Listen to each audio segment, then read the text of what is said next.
Hello friends, welcome to our channel. कैसे हैं आप? I hope all you are good. This is the part second of liability for dangerous kettles. Now we will start the liability towards the ultimate transferee. That is the second part of liability of dangerous liability towards ultimate transferee. As we know, when X transferred dangerous cattle to Y transfers the same cattle to Z, and Z get injury. The question is how far Z can make X liable for that. In such conditions, there are some conditions. Let's see the chart. Liability for fraud, and second part is for negligence. We have to see these two parts. And the second part for negligence, it is subdivided into three parts. That is, first is things dangerous per se, second not dangerous per se but actually danger and known to be so by transferee, neither dangerous per se nor to be dangerous by the transferee but dangerous in fact. This is the liability of X towards Z, the ultimate transferee. I hope you will understand this and we move further. Liability for fraud. Fraud is a tort against a person who has been misled by a false statement and suffer thereby. It is not necessary that the person making the false statement make it directly to the person deceived. Tort के अंदर fraud में क्या होता है कि एक false statement की जाती है और ये ज़रूरी नहीं है कि जिसको ये फॉल्स स्टेटमेंट की गई है उसी के साथ फ्रॉड हो सकता है कोई उसके साथ में खड़ा व्यक्ति उस फॉल्स स्टेटमेंट पे बिलीव कर ले और आगे प्रोसीड करे. Let's see with the diagram. A, B, C are three person.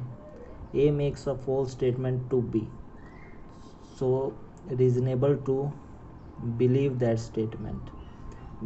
B does not act on that.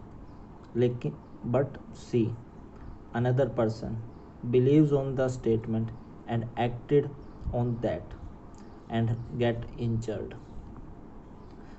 Here A is liable even if he had not made a statement to C. यहाँ पर A liable होगा भले ही उसने ऐसी कोई false statement C से नहीं की हो, फिर भी A यहाँ लाइबल होगा. इसके लिए केस है Langridge versus Levy. In that case defendant sold a gun to the plaintiff's father for the use of plaintiff and get stated the gun had been manufactured by a celebrity manufacturer and was quite safe. The gun burst when the plaintiff was using it and got injured. Here the defendant held liable for the statement made to plaintiff's father which was communicated to the plaintiff on which he had acted. इस case के अंदर क्या था, जो defendant था उसने एक gun बेची प्लेंटिफ के फादर को और कहा कि ये काफ़ी अच्छे मैन्युफैक्चर के द्वारा मैन्युफैक्चर की गई है और बहुत ही सेफ है. और जो वो गन थी जब प्लेंटिफ उसे यूज़ कर रहा था वो ब्रस्ट कर गई जिसके कारण प्लेंटिफ को काफ़ी इंजरी हुई और जो प्लेंटिफ था उसने उसके डिफेंडेंट के खिलाफ एक्शन लाना चाहा. Here the defendant held liable for the statement और जो डिफेंडेंट था उसको हेल्ड किया गया liable for the statement made to plaintiff's father which was communicated to the plaintiff on which he had acted. भले ही उसने वो जो स्टेटमेंट थी वो उस प्लेंटिफ के फादर को की थी लेकिन it was further communicated to plaintiff, so he acted on it and that is why the defendant was held liable. Now second part, liability for negligence. इसके सब थ्री पार्ट हैं. पहले इसका पार्ट है थिंग्स डेंजरस पर से. पहले मतलब समझते हैं थिंग्स डेंजरस पर से का क्या मतलब होता है. डेंजरस पर से, डेंजरस इन देमसेल्फ, ऐसी वस्तुएं जो अपने आप में खतरनाक हों उसे कहते हैं थिंग्स डेंजरस पर से. और dangerous suo modo, dangerous according to the circumstances of particular cases. ऐसे थिंग्स जो कि डेंजरस हैं उनका पता लगता है circumstances of particular cases. There is a peculiar duty to save other who are likely to come in contact with a thing which are dangerous in themselves like firearms, poison, explosion.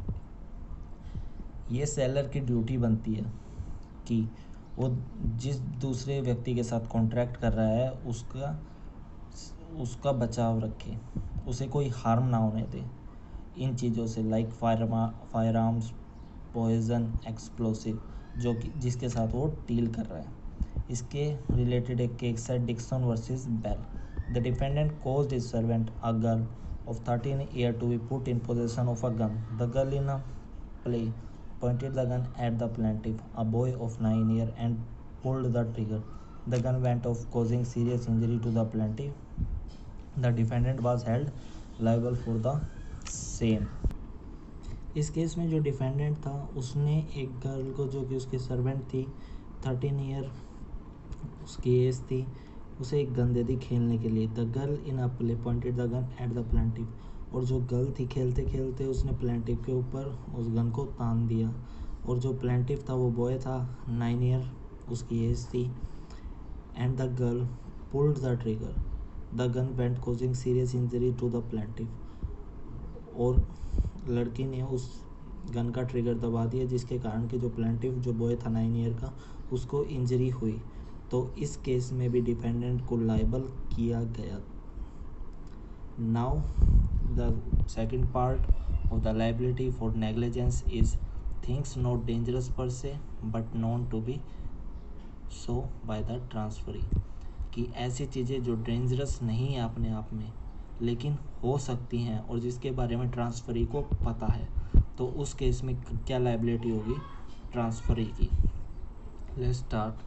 In that case, transferee has a duty to warn about the known danger, not only to his immediate transferee but also all the person who are likely to be endangered by that thing.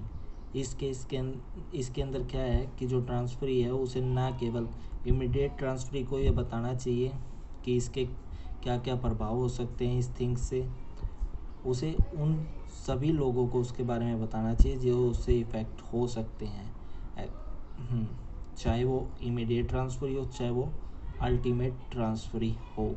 इससे related एक case है Parent versus Barron. The defendant deliver a carboy containing nitric acid but to a carrier, but neither informed the carrier about the content of carboy, not warned to him dangerous nature of the content. When the plaintiff, a servant of the carrier, carried the same on his shoulder, it burst, causing severe burn injury to the plaintiff. The defendant was held liable. इस case के अंदर क्या था, जो defendant था उसने एक कार्बोय containing nitric acid को एक स्थान से दूसरे स्थान पर ले जाना था। उसने इसके लिए कैरियर कैरियर हायर किया। उसने उस कैरियर को ये नहीं बताया कि इसके अंदर नाइट्रिक एसिड है जो कि काफ़ी हार्मफुल हो सकता है, ना ही इसके नेचर के बारे में बताया और ना ही उसे किसी तरह की वार्निंग दी। और उस कैरियर मतलब जो लोडर था उसका जो सर्वेंट था, जब उसे शिफ्ट कर रहा था कार्बोय कंटेनिंग नाइट्रिक एसिड को, तो वो अपने शोल्डर पे उसे ले जा रहा था। उसी टाइम में वो जो कंटेनर था वो ब्रस्ट हो गया और जो एसिड था उसके सर्वेंट के शोल्डर पर गिर गया, जिसके कारण उसे काफ़ी इंजरी हुई। So the defendant was held liable because he neither informed the carrier about the contents of the carboy nor warned him of the dangerous nature of the content. Carboy एक तरह का कंटेनर होता है। इसका third part है things neither dangerous per se not known to be dangerous but dangerous in fact, कि जो थिंगे हैं, जो थिंग्स है वो ना तो डेंजरस है और ना डेंजरस हो सकती हैं, लेकिन फैक्ट में जब हम देखते हैं तो वो डेंजरस हो सकती हैं। ठीक है। If X transfer Y transfer Z, things neither dangerous per se nor to be dangerous, X is not liable to Z except when a contract should be shown between X and Z. पहले क्या होता था कि अगर x ने Y को transfer किया, Y ने जेड को ट्रांसफ़र की, और वो थिंग ना तो डेंजरस है और ना डेंजरस नेचर की है, तो एक्स लाइबल नहीं होगा जेड के प्रति। पहले ये होता था 1932 से। After 1932 privity of contract was exploded in the case of Donoghue versus Stevenson, and after the decision X can be liable even towards Z for his neglects. After 1932 privity of contract को explore किया गया किसमें, डोंगी versus Stevenson के case में। इसमें अब Z की लाइबिलिटी होगी, एक्स की जो लाइबिलिटी होगी जेड के प्रति for his negligence. Let's see the case Donoghue versus Stevenson. The plaintiff accompanied by her friend went a restaurant. The friend, apart from some other refreshment, ordered a ginger beer manufactured by the defendant. The bottle was sealed and of opaque glass. जो plaintiff था वो अपने किसी दोस्त मित्र के साथ गया restaurant में, उन्होंने काफ़ी कुछ ऑर्डर किया। उसके अलावा उन्होंने एक बियर बोतल ऑर्डर की। जो बियर बोतल थी वो सील्ड थी और ओपेक गिलास के अंदर थी। A part of the content of the बोतल was serve to the plaintiff.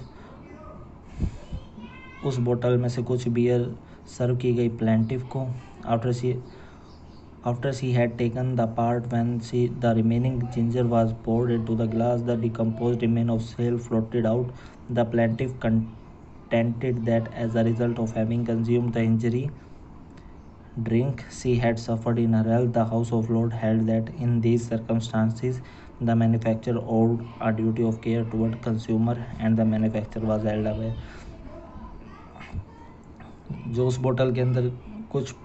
जो बोतल के अंदर बियर थी वो प्लेंटिफ ने कुछ पी ली, लेकिन जब वो बोतल बिल्कुल ख़त्म होने वाली थी, उसका जो लास्ट हिस्सा बचा हुआ था, जैसे ही उन्होंने गिलास के अंदर पोर किया तो उसके अंदर एक स्नेल फ्लोट करता हुआ मिला, जिसके कारण प्लेंटिफ को काफ़ी हेल्थ रिलेटेड इशू हो गए और उसे काफ़ी सफ़र करना पड़ा।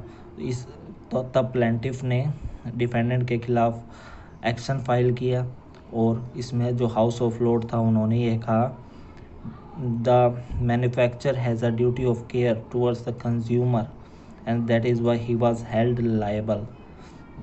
Here the thing is not dangerous per se and does not have a nature of danger things, but in fact this is dangerous. Thank you. I hope you will like this. Please like, share and subscribe our channel for further videos.